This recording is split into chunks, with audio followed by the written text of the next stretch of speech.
आज गडिंग्लजमध्ये बहुजन मुक्ती पार्टीकडून प्रांत कार्यालयासमोर एक दिवसीय धरणे आंदोलन करण्यात येत आहे।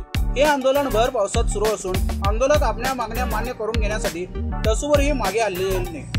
चंदगड तालुक्यातील काही गावात 1950 पूर्वीचे महसुली पुरावे उपलब्ध नसल्यामुळे जातीचे दाखले मिळत नाहीत। 2005च्या कृष्णा पंचगंगेच्या महापुरात कुरुंदवाड संस्थानातील सर्व कागदपत्रे वाहून गेली आहेत। चंदगडचा समावेश तत्कालीन कुरुंदवाड संस्थानात होता।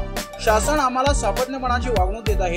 पेशवाईत मनुस्मृतीनुसार अस्पृश्यांना शिक्षण घेण्याचा अधिकार नव्हता, आता जात प्रमाणपत्र नाकारून सरकार आमचे शिक्षण घेण्याचा अधिकार नाकारत आहे, असा आरोप आज बहुजन मुक्ती पार्टीकडून करण्यात आला आहे। अतिशय खेदानं सांगतो की आज आम्ही प्रांताधिकारी कार्यालय गडिंग्लज येथे आम्ही आज एकत्रित केल्याचं कारण म्हणजे 1950 नंतर या भारतामध्ये संविधान लागू झालं आणि त्याच्यानंतर देखील आज जवळपास 81 वर्ष होत आहेत। या 80 वर्षामध्ये आम्हाला आमचं शिक्षण घेण्यासाठी, आम्हाला आमच्या नोकऱ्या मिळवण्यासाठी, आम्हाला आमच्या रोजगार किंवा इतर सरकारी योजना मिळवण्यासाठी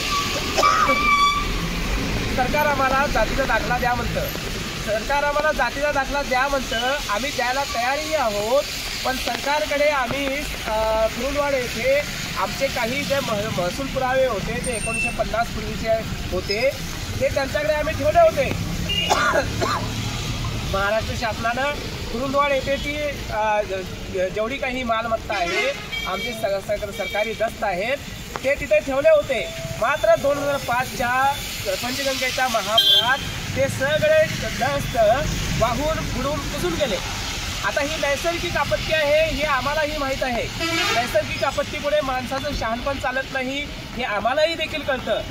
पण ही नैसर्गिक आपत्ती आली हे शासनाला काय कळू नये? 2005 मध्ये तो महापूर आला आणि त्या महापुरात ती सगळी डॉक्युमेंट्स बुडून गेली आणि 2012 मध्ये यांनी कायदा बनवला की 1950 पूर्वीचे तुम्ही पुरावे आणा। चंदगड हा जो तालुका आहे त्याची विशेष बाब म्हणून मी सांगतो, चंदगड हा जो तालुका आहे हा कुरुंदवाड संस्थानामध्ये होता आणि म्हणून ती सगळी डॉक्युमेंट्स तिथं होती आणि ती डॉक्युमेंट्स नैसर्गिक कारणामुळे बुडून गेली। ठीक आहे, पण महाराष्ट्र शासनानं आणि चंदगडच्या तहसीलदारांना मी विनंती करतो की तुम्ही 2005ची ही जी नैसर्गिक आपत्ती आहे ही नैसर्गिक आपत्ती का लक्षात घेत नाही? तुम्ही ते आमची सगळी डॉक्युमेंट तिथे बुडालेली आहेत आणि असे असता तुम्ही आम्हाला 1950 पूर्वीचे दाखले द्या, 1950 पूर्वीचे पुरावे आणा, महसूल पुरावे आणा, ते का म्हणता तुम्ही? खरं तर तुम्ही चंदगड तालुका विशेष तालुका म्हणून, विशेष बाब म्हणून त्याच्याकडे अपवाद म्हणून तुम्ही केला पाहिजे, कारण आमची सगळी डॉक्युमेंट तुम्ही तुमच्या हलगर्जीपणामुळे, तुमच्या गलथानपणामुळे ते तुम्ही गमावला आहात। त्याची सर्वस्वी जबाबदारी तुमची आहे, त्याचे सर्वस्वी नुकसान तुम्ही आम्हाला तुमच्यामुळे सोसावं लागत आहे। नंबर 2, इथं प्रांताधिकारी पांगारकर मॅडम, विजया पांगारकर मॅडम नावाच्या इथं प्रांताधिकारी मॅडम म्हणून आल्या आणि त्याने आम्हाला आमच्या 28 गावांना पुरावे मिळत नाहीत, तुम्हाला आम्ही दाखले देणार नाही। अरे वा, हे तर खूपच छान झालं।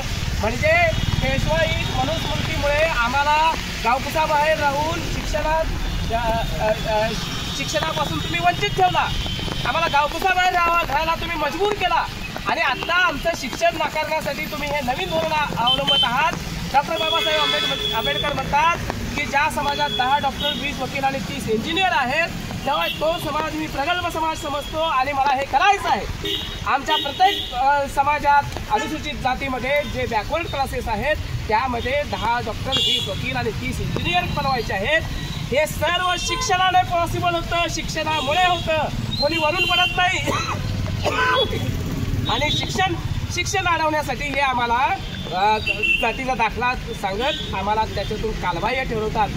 10वीपर्यंत शिक्षण मोफत दिलं जातं, 10वीपर्यंत शिक्षण तिथं आम्हाला जातीचा दाखला विचारला जात नाही, पण 11वीला प्रोफेशनल एज्युकेशन कोर्सेससाठी म्हणजे मेडिकल, इंजिनिअरिंग असेल तिथे जाताना 11वीलाच आमच्याकडे जातीचा दाखला मागितला जातो आणि तिथे नाही नसेल तर आम्ही इंजिनियर कसं व्हायचं? केवळ जातीचा दाखला नाही म्हणून इंजिनिअरिंग करणारा मुलगा सायन्सला जातो, केवळ जातीचा दाखला नाही म्हणून मेडिकलला जाणारा, MBBSला जाणारा मुलगा BScला जातो, हा आमचा हा अन्याय आहे आणि हे तुम्ही स्वतंत्र भारतात हे करत आहात। म्हणजे विचार करा, स्वतंत्र होण्यापूर्वी आमच्यावर काय वेळ आली असेल आणि तीच वेळ इथं ठेवण्यासाठी तुम्ही आम्हाला या व्यवस्थेमध्ये इन्क्लूड करता येऊ नये म्हणून आम्हाला तुम्ही जातीचा दाखला सांगत, आम्हाला सबब सांगत तुम्ही आम्हाला बाहेर ठेवत आहात। ही अतिशय निर्लज्जपणाची गोष्ट आहे आणि ते तुम्ही करत आहात। शासकीय अधिकाऱ्यांना म्हणून मी सांगतो, आज नशिबानं मी निसर्गाचे आभार मानतो की इथं पाऊस पडत आहे। शासनानं, प्रांताधिकाऱ्यांनी, कलेक्टरनी आणि तहसीलदारांनी यावंच आमच्यासोबत गांधीनगरात। तिथं बघावं आमच्या झोपड्या, तिथं बघावं आमच्या ताडपत्रीच्या झोपड्या, प्लास्टिकच्या झोपड्या, गळक्या झोपड्या, गळकी भांडी बघावे आणि आमच्याकडे मागावं। अरे तुम्हाला माणुसकी म्हणून काय आहे की नाही, लाज लज्जा शरम म्हणून काय आहे की नाही? कसं मागता तुम्ही आमच्याकडे 1950 पूर्वीचे? अरे आम्ही 12 बलुतेदार आहोत, आम्ही कुठेतरी वस्ती आम्ही करून ते परवा आमचे काही लोक काही लग्न झालेल्या मुली लग्न होऊन बाहेर जातात, त्यांचे नवरे मरतात, त्या वापस येतात आणि हे त्यांच्याकडे म्हणतात जावा पुरुषाचे तुम्ही 7 बारे आणा, जमिनीचे उतारे आणा। कसं शक्य आहे? आणि त्या 28 गावांनी काय तुमचं घोडं मारलं? तुम्हाला त्यांचं स्वातंत्र्य नाकारायचं आहे? या मला आमचं स्वातंत्र्य पूर्ण, आम्ही राहतो भारतापेक्षा वेगळे, जसे खलिस्तान आहेत, दुसरे आहेत, तसं आम्ही राहतो। काय गरज नाही तुमची, आम्हाला तुमच्या या शासनाची काही गरज नाही। 28 गावे तुम्ही कोणत्या नियमाने तुम्ही वगळून टाकला? काय गरज आहे? आणि त्याच्यानंतर तुम्ही मोडी लिपीचे डॉक्युमेंट देता। मोडी लिपीचे डॉक्युमेंट वाचायची जबाबदारी आमची, तो वाचक आमच्याकडून 1000 रुपये काढून घेतो। तुमचे डॉक्युमेंट आम्ही वाचायचे, तुमचे डॉक्युमेंट आम्ही पैसे द्यायचे आणि त्याच्यानंतर कन्नडमध्ये जावं म्हणतात। बेळगावमध्ये गेलेले लोक सांगतात आम्हाला, बेळगावमध्ये गेल्यावर अरे तुम्ही 1 मे 1960ला स्वतंत्र झालात, आम्ही 1 नोव्हेंबर 1960ला स्वतंत्र झालो। या दरम्यान आम्ही तुमची सगळी कागदं आम्ही महाराष्ट्राला दिली, आता कशाला येता तुम्ही? आम्हाला तिथं तशी उत्तरं मिळतात आणि आम्ही दमलो की मग हे सांगतात हा आता तुम्हाला आम्ही दाखला देणार नाही। म्हणजे तुम्ही आम्हाला शिकवायला बसला, आम्हाला योजना द्यायला बसला की आमच्या योजना नाकारायला बसला? हे तरी क्लिअर सांगा। हे मांडण्यासाठी आम्ही बहुजन मुक्ती पार्टीच्या वतीनं आज शासनाला हे विचारणार आहोत। आज शासनाला ह्या गोष्टींचा आम्हाला जाब द्यावा लागणार आहे की ती 28 गावे का वगळण्यात आली आणि पुरावे नसताना आमच्याकडे पुराव्याची मागणी का करण्यात येते तेही आम्हाला सांगावं। काही गावांची निर्मिती महाराष्ट्राच्या निर्मितीनंतर, अरे 1950 पूर्वीचे मागतात। महाराष्ट्र तयार झाला 1960 मध्ये, भारत तयार झाला 1947 मध्ये, संविधान तयार झालं 1950 मध्ये। तुम्ही 1950 पूर्वीचे उतारे आमच्याकडे मागतात का? मग अश्मयुगातले पुरावे मागा, DNA कार्ड मागा, DNA कार्ड आम्ही तयार देतो, इतका तयार देतो आत्ताच्या आत्ता ताबडतोब। आणि जे DNA लोक नाहीत त्यांनी हा देश सोडून जावा, त्यांनी हा देश सोडावा। आम्ही DNA वाले आहोत, या देशाचे आम्ही मूळ निवासी आहोत। हा महाराष्ट्र राष्ट्र आहे आणि म्हणून याला महाराष्ट्र म्हणतात। हा पुरावा कमी नाही, हा पुरावा नाही, एवढं नाही माहिती तुम्हाला?